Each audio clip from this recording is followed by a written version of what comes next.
Annie was a mystery to me. I imagined her life filled with adventure before she came here and lived above the Canton restaurant. I quickly forced my friendship on her. I showed her how to ride a bike on the path behind the tennis court.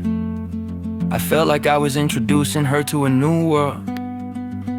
I wanted to be her guide in this icy shithole, but more than that, I wanted her to let me into her secret life. She was exotic to me, someone from somewhere I couldn't imagine.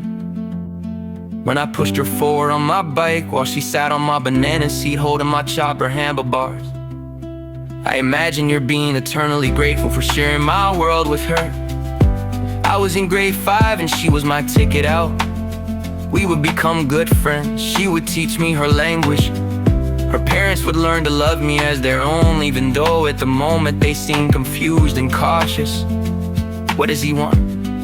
It's written on their face, but Annie and I knew I wanted out. Sometimes I would go to her place and she would feed me noodle soup with something hard and chewy. It wasn't something I was used to, but that was the point. I would grow to love all these new tastes. I was the price of adventure. I would be sad leaving my parents, but my mother would understand. I was destined for greater things and better places. Annie left after a couple of years or so, but before she left, I gave her a necklace that said Annie on it. She thanked me for it when I brought it to her house, oddly embarrassed by the gesture. I waited for her to write me a letter, send me a train ticket. Years later, her brother-in-law would return to Cap, get a job at the China Clipper, take a break from his shift, go into the washroom and slit his throat.